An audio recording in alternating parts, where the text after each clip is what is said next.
Voy a continuar con la predicación de lo que estaba hablando la semana pasada.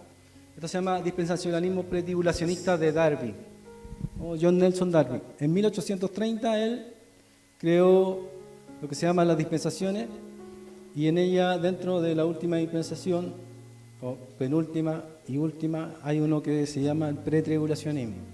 Amén. Y vamos a leer la escritura que dice en Juan 14:1, léalo conmigo, dice: no se turbe vuestro corazón, creéis en Dios, creed también en mí. En la casa de mi Padre muchas moradas hay.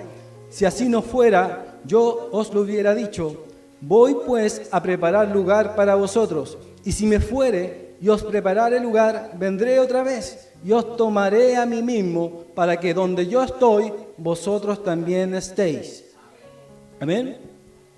Y aquí vamos a comparar lo que se cree en la interpretación postribulacionista de la postura premilenialista histórica, es decir, la más antigua, desde los discípulos apóstoles, con respecto a la de 1830, que creen los pentecostales, ya sea cualquier tipo de pentecostales, esos pentecostales del nombre, que lo que creen, lo que dicen llamarse solo Jesús, o lo que le dicen solo Jesús, y los trinitarios, creen en la misma doctrina. Pero acá, según la interpretación, si usted lee estos versículos, y lo leyó conmigo, el Señor Jesús le dice: en la casa de mi Padre hay muchas moradas, y yo le voy a ir a preparar esas moradas a ustedes, para que cuando venga de nuevo, ustedes van a recibir esas moradas como por gratitud, por haberme seguido a mí, porque donde yo estoy, ustedes también van a estar. Eso lo está diciendo. Entonces, el pretribulacionismo interpreta este versículo, dice: Jesús promete llevar, esta es la interpretación de Darby, la que creen los dispensacionalistas.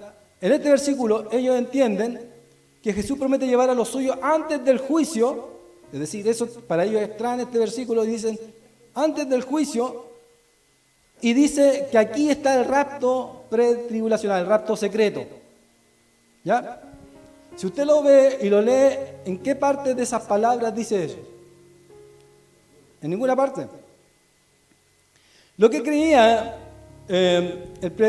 el premilenialismo histórico, en lo que hablábamos la semana pasada, que son los padres de la iglesia del segundo siglo, y a resumirla la palabra y no repetirla porque es muy larga, va a decir los padres de la iglesia, hablan de la esperanza, eso es lo que se interpreta y lo que se entiende del versículo, de la esperanza del regreso de Cristo, pero no establece un orden cronológico distinto al que ya se habrá preestablecido. Es decir, nos dice que hay un rapto secreto, no hay un evento misterioso, místico detrás, o que hay que entender detrás de las palabras. Y hay dos formas de entender la Escritura. La que se desarrolló con los padres reformadores de la Iglesia en el 1500, que son los reformadores, o los que le llaman protestantes, que de donde vienen toda la rama evangélica, que no son católicas romanas, ¿ya? Desarrollaron el desarrollo sistemático de la Escritura a través de la hermenéutica. Y la hermenéutica determina que hay una exégesis de la Escritura. ¿Qué significa exégesis? Que yo leo las palabras y tengo que leer el contexto, ¿cierto? Y las palabras a mí me transmiten una información. Y yo no puedo descontextualizar ese contexto. Yo no puedo reinterpretar el contexto. Si a alguien yo le digo feo, no le estoy diciendo lindo, ni le estoy diciendo grande, ni le estoy diciendo pequeño, le estoy diciendo feo, ¿cierto? Si a alguien yo le digo salta porque te vas a caer, yo no le estoy diciendo agáchate para que te caigas. Yo no le estoy diciendo algo contrario, le estoy diciendo tal cual las palabras que están ahí. Entonces, lo que hace el pretribulacionismo y lo que hace el dispensacionalismo de John Darby es una eisegesis. ¿Qué significa? Que aunque el texto diga una cosa, ellos entienden una cosa distinta. Se llama eisegesis, reinterpretar el texto. ¿Se entiende? Y aquí pasa con muchas cosas históricas que se reinterpretan las palabras de Dios. Siempre me acuerdo cuando el pastor Francisco decía que el buen samaritano representaba a Jesús. Y cuando en el contexto histórico nunca fue samaritano, el Señor Jesús fue judío.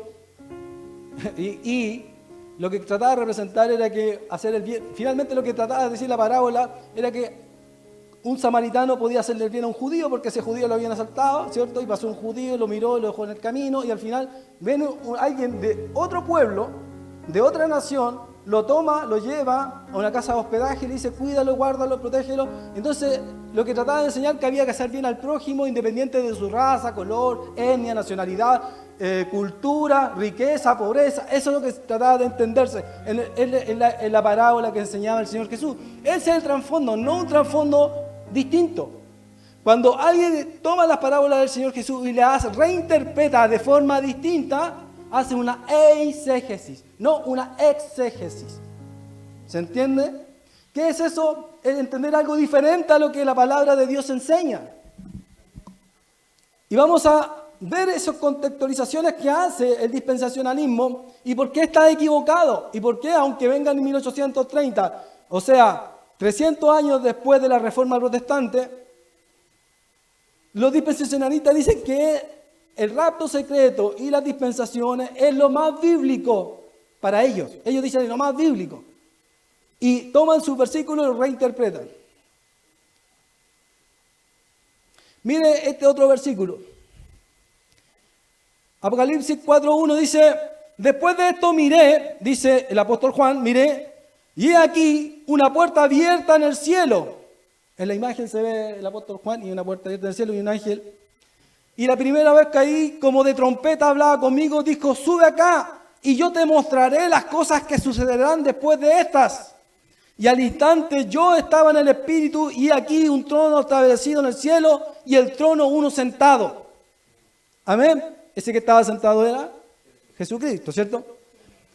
Y acá lo que interpreta el pretribulacionismo de John Darby y los pentecostales, acá habla, para ellos, este versículo habla el rapto secreto previo a la tribulación.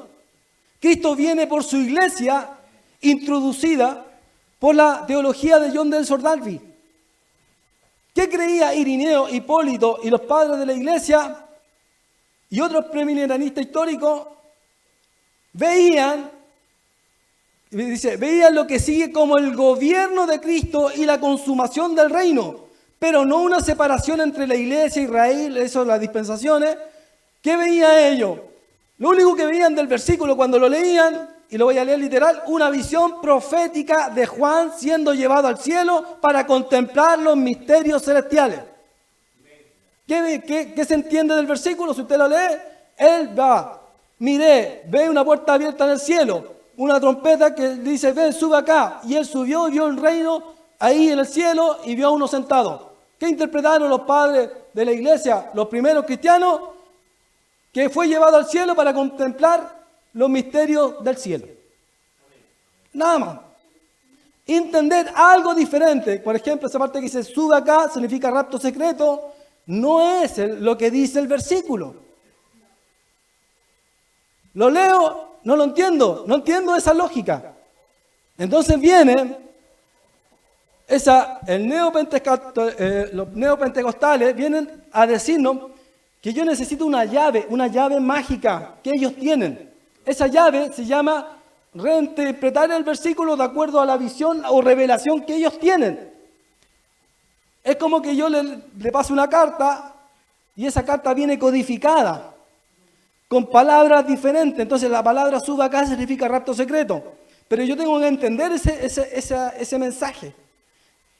Pero la Biblia dice, el mismo Apocalipsis dice, que nadie le añada ni más ni menos. O sea, uno tiene que predicar lo que dice ahí.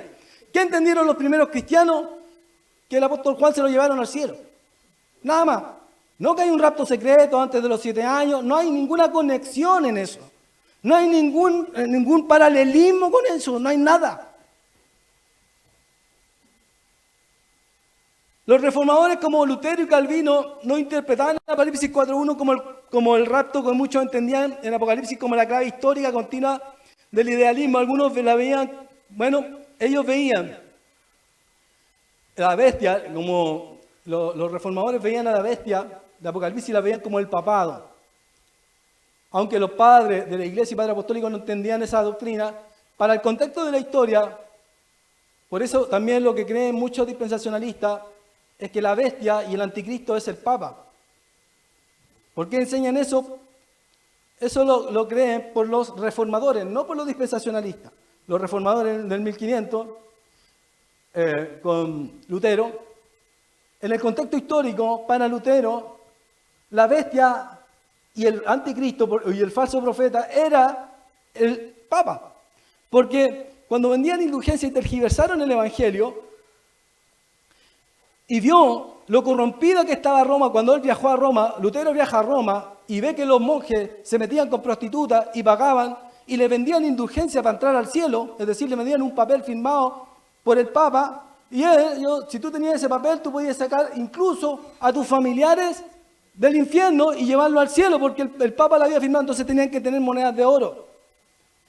Y lo que vio Lutero es que la gente pobre no podía pagar esa indulgencia y la gente se desvivía y se amargaba y sufría por no tener dinero para sacar a sus familiares del infierno. Entonces Lutero se enardeció y dijo, esta no es la casa de Dios, es la casa del diablo, es la casa del demonio, porque están engañando a la gente. Entonces, para el contexto histórico, Lutero entendió que el anticristo y el Papa el Papa era el anticristo. Pero en la interpretación de los padres de la Iglesia y padres históricos del primer siglo, el anticristo nunca fue el Papa ni el pontífice romano. Ahora, para separar esa diferencia, ¿se entiende?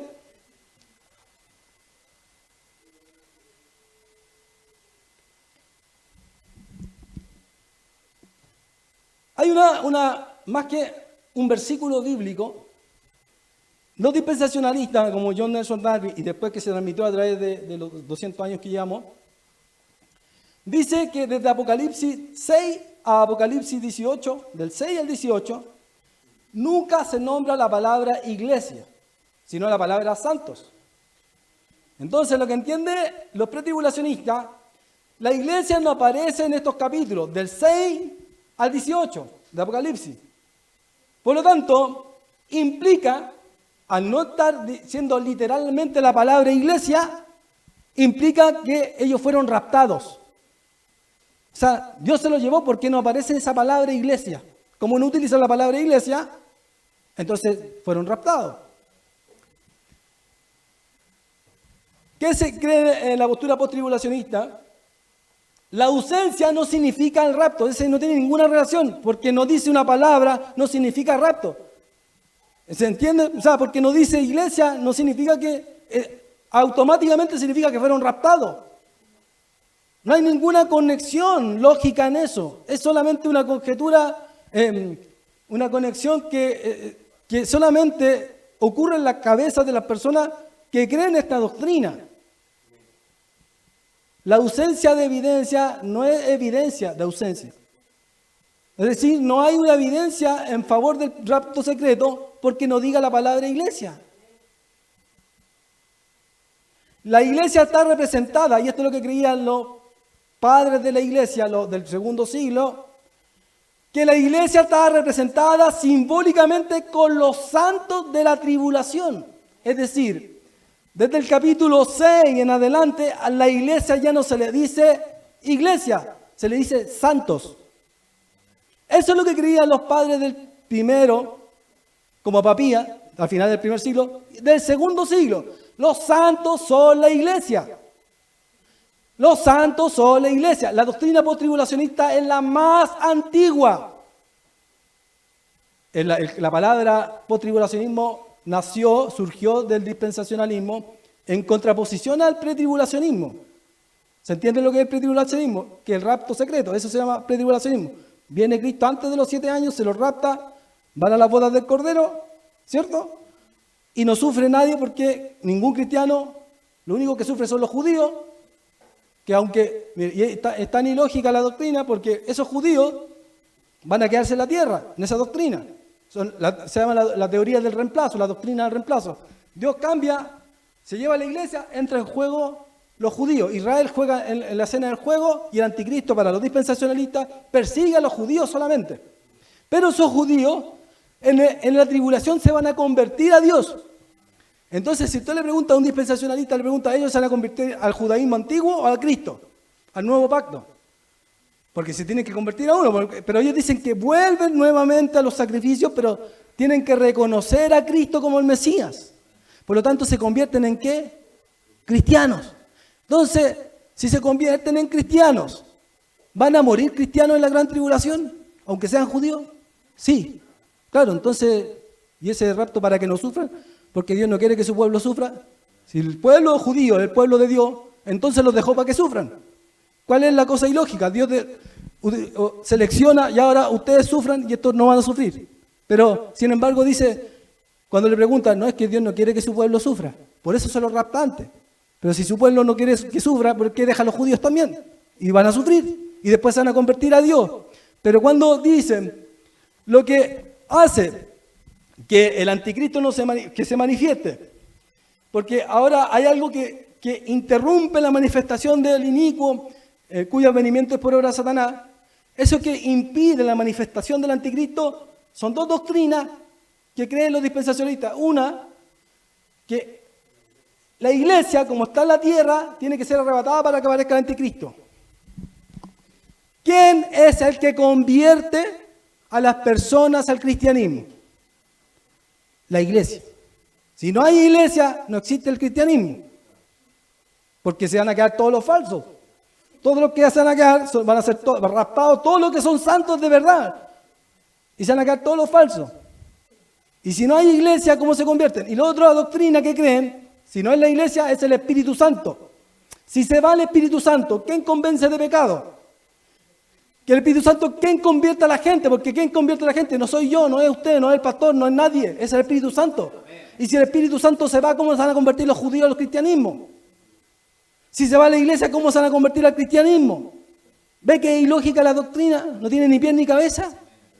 Se contradice sola. Porque los judíos incluso se tienen que convertir al cristianismo y van a morir en el nombre de Cristo y ellos también van a ser parte de la iglesia. Por lo tanto, si ellos creen que los cristianos se tienen que ir para que no sufran, los judíos que se van a quedar van a sufrir. Entonces contradice la misma doctrina que ellos creen.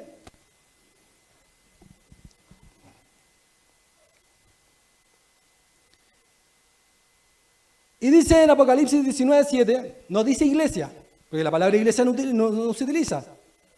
¿Usted qué cree que es la mujer en la boda del Cordero? La iglesia, ¿cierto? Amén, ¿cierto? Leámoslo esto. Gocémonos y alegrémonos y démosle gloria, porque han llegado las bodas del Cordero y su esposa se ha preparado, ¿cierto? Y ella se le ha concedido que se vista de lino fino, limpio y resplandeciente. Que lo que es ese lino es un blanco muy brillante. Porque ese lino fino es las acciones justas ¿de quién? De los santos. ¿Quiénes son estos santos? La iglesia. La palabra iglesia no se utiliza, pero se utiliza la palabra santo. Si usted me está diciendo que santos son Israel, porque el dispensacionalista cada vez que dice la palabra santo se está refiriendo al pueblo judío. Me está diciendo entonces que el que se casa con Dios son los judíos y no la iglesia. Porque si para usted santo es el pueblo judío, entonces acá me está diciendo que son las acciones justas de los santos, la mujer que se casó con Cristo. Y si los santos son los judíos solamente, entonces los judíos solamente se casaron con Cristo y los demás etnias, las demás pueblos, naciones y muchedumbres que se convirtieron a Cristo no se pudieron casar con Cristo. Pero como la doctrina es falsa y está equivocada y enredada en diferentes puntos, los santos, después de Apocalipsis 6, es la iglesia en su conjunto. Por lo tanto, en las bodas del Cordero, los santos que se casan con Cristo son la iglesia compuesta de gentiles y judíos. Si usted solamente aplica un poco de lógica, ¿no? Ni siquiera tanta lógica, sino un poco de lógica y razonamiento a los textos y no reinterpreta lo que se enseña, usted puede darse cuenta claramente de lo que quiere decir el versículo. El problema es que cuando yo era chico y me enseñaban tantas doctrinas falsas, que cuando yo leía la Biblia yo no entendía lo que me enseñaban. Y no lo entendía porque no lo entendía como me lo querían enseñar, porque si yo leo un libro y el libro me dice sube y acá me dice tengo que entender que baja, entonces cada palabra tengo que reinterpretarla de acuerdo a cómo me lo decodifican. Y claro, Está en español escrita, usted la lee, pero no la entiende porque necesita al decodificador, que es un pastor especial, que tiene una revelación especial, que las palabras son distintas a como se leen en español. Por lo tanto, yo la leía, no, claro, no la voy a entender. ¿Por qué? Porque no, para mí no tiene que decir lo que estoy leyendo, tiene que decir una cosa diferente, ¿cierto?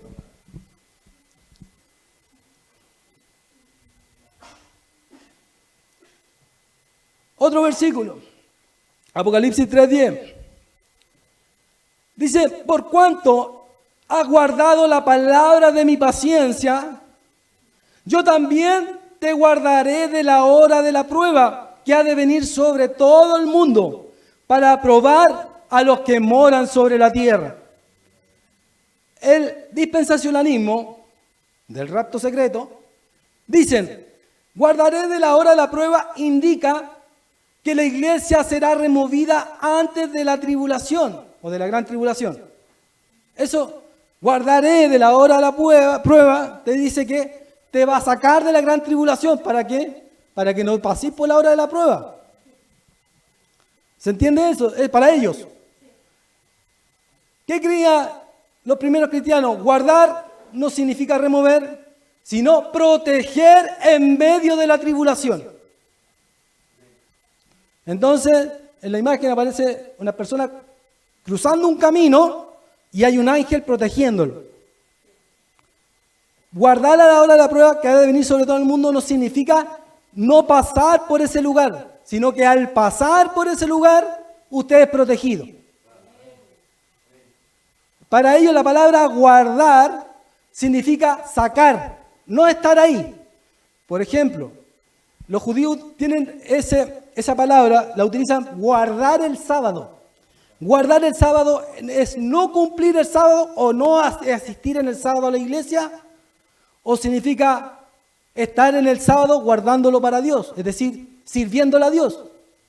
Guardar no significa no estar ahí, guardar significa estar en ese momento, estar en ese lugar, estar haciendo lo que Dios te dice ahí. Entonces, la palabra guardar, el pretribulacionista entiende, guardar de la hora de la prueba, significa sacar de ahí, rapto secreto. Pero el mismo lenguaje en español y en el judaísmo, la palabra no significa no estar presente en ese momento, significa completamente lo opuesto, estar en ese momento y ser protegido. Yo no entiendo cómo estas doctrinas han durado tantos años y las personas no pueden darse cuenta de lo ilógico de las cosas que creen. Y el problema es que cuando usted le enseña estas cosas, uno es el sectario y te citan ese versículo. Y si viniese un ángel del cielo, o uno de nosotros, y predicase un evangelio diferente al que os hemos anunciado, sea llamado anatema. Pero claro, es distinto al de ellos. Pero históricamente tiene 200 años. Pero la doctrina que yo le estoy hablando tiene 2000 años.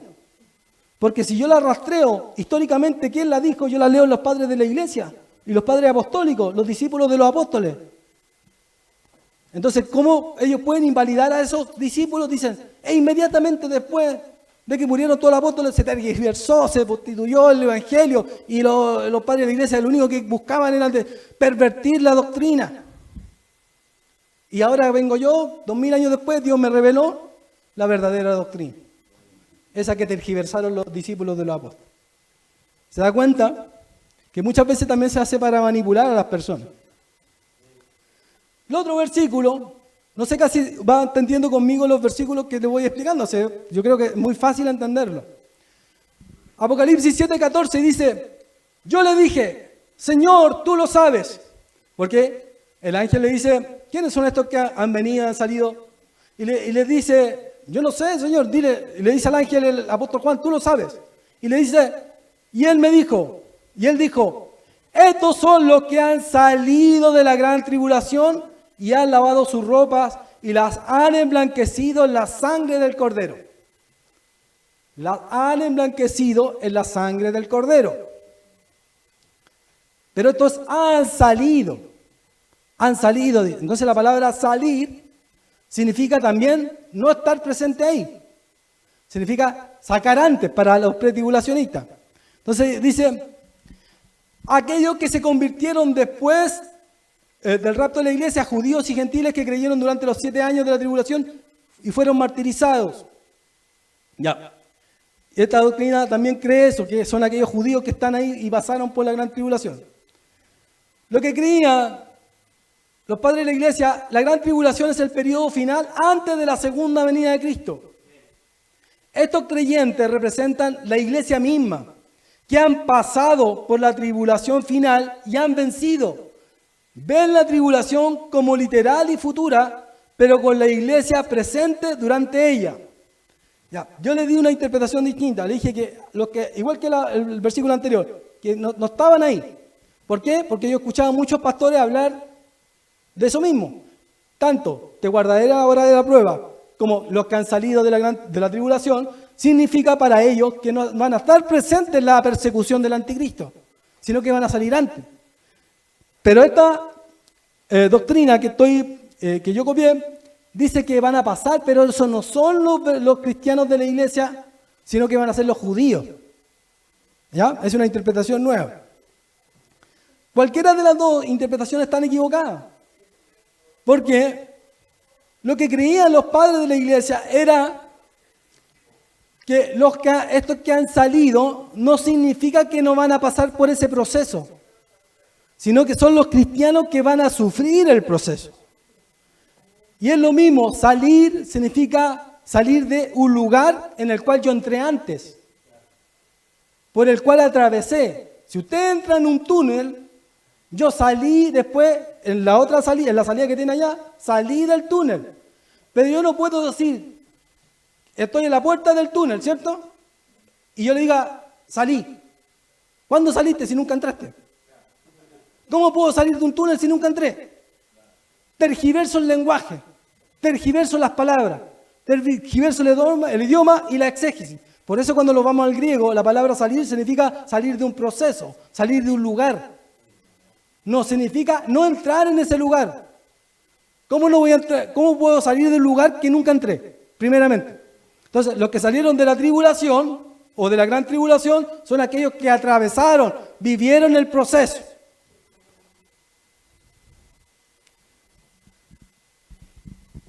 Entonces, estos versículos están súper descontextualizados por el pretribulacionismo, ¿cierto? Y hay unos versículos, Apocalipsis 24, que dice, y vi tronos, y se sentaron sobre ellos los que recibieron la facultad de juzgar. Y vi las almas de los decapitados por causa del testimonio y las palabras de Dios. O sea, que habían decapitados, o sea, habían muertos por la causa del testimonio de Jesucristo y la palabra de Dios.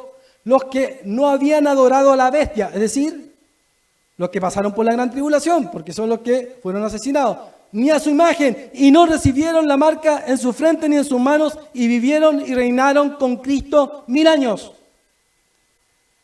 Pero los otros muertos no volvieron a vivir hasta que se cumplieron 1000 años. Esta es la primera resurrección. Bienaventurado y santo el que tiene parte en la primera resurrección. La segunda muerte no tiene potestad sobre estos, sino que serán sacerdotes de Dios y de Cristo y reinarán con él 1000 años. Ya, entonces estos son los que pasaron por la gran tribulación, pero acá el pretribulacionismo dice que estos son judíos, no son cristianos de otra etnia, son judíos para ellos.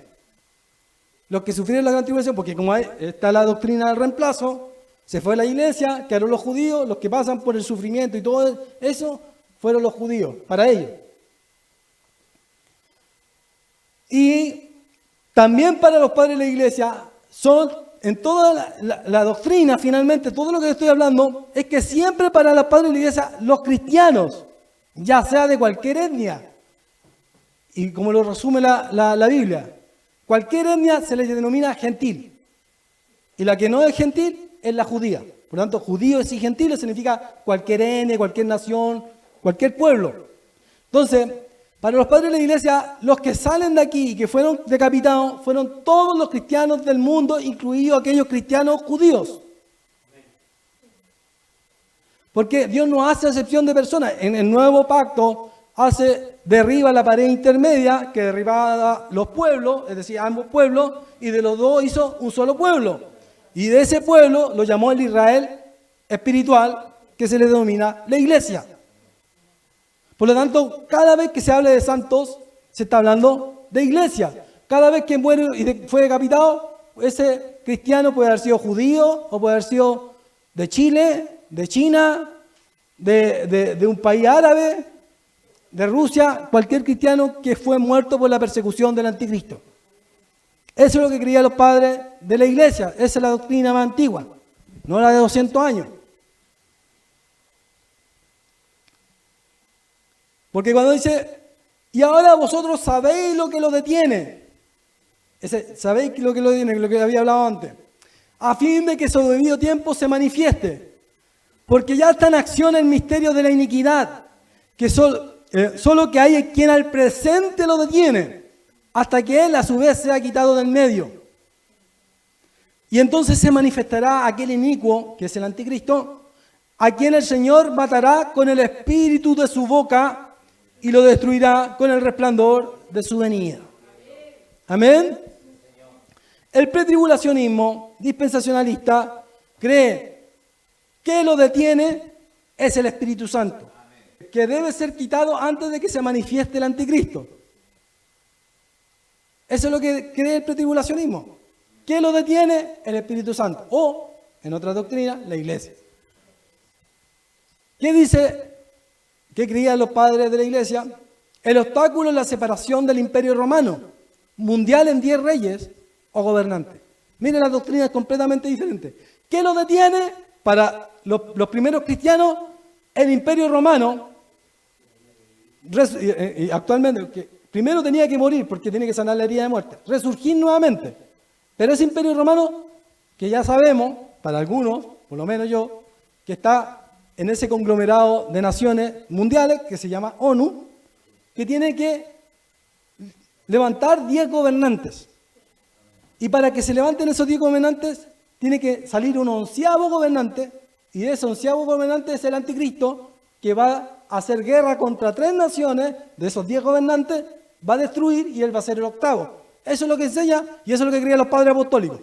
¿Qué cree el dispensacionalismo? Es como, no sé, tirar algo al cielo, o un globo, y yo digo que es un ovni, no sé, cualquier cosa. Estoy diciendo que el Espíritu Santo y la iglesia. Lo que creían los primeros cristianos, que el imperio romano tenía que dividirse en 10 naciones. Eso es lo que lo detenía. Porque detenía al anticristo, porque para que surja el anticristo tienen que estar esas 10 naciones gobernando. El imperio romano tiene que dividirse en 10. Eso es lo que creían. ¿Qué creía el dispensacionalismo? ¿Cree que tiene que irse la iglesia o tiene que irse el Espíritu Santo? Nada que ver. No tiene ninguna comparación, ni siquiera se acerca. Este otro versículo que ellos citan, en Mateo 24, 29 dice, e inmediatamente después de la tribulación de aquellos días, el sol se oscurecerá y la luna no dará su resplandor, y las estrellas caerán del cielo y las potencias de los cielos serán conmovidas. Entonces aparecerá la señal del Hijo del Hombre en el cielo. Y entonces lamentarán todas las tribus de la tierra y verán al Hijo del Hombre viniendo sobre las nubes del cielo con poder y gran gloria. Y enviará a sus ángeles con gran voz de trompeta y juntará a sus escogidos de los 4 vientos desde un extremo del cielo hasta el otro. Es decir, viene el Señor, después de las señales, del sol se oscurece, la luna se convierte en sangre, caen los astros del cielo, meteoritos, eso. Después de ese evento, viene Jesús. Y viene Jesús de forma visible, porque Él viene a buscar a su escogido, ¿cierto? ¿Qué cree? Eso es lo que cree el postribulacionismo histórico, en este caso el premilenialismo histórico, como le estaba hablando, o los padres de la iglesia del segundo siglo, a finales del primer siglo. Describe la segunda venida visible inmediatamente después de la gran tribulación. De la gran tribulación vienen los eventos de los cielos, el sol se oscurece, la luna se convierte en sangre, caen los astros del cielo, llega Jesús. Y viene el rapto, pero no invisible, el rapto visible.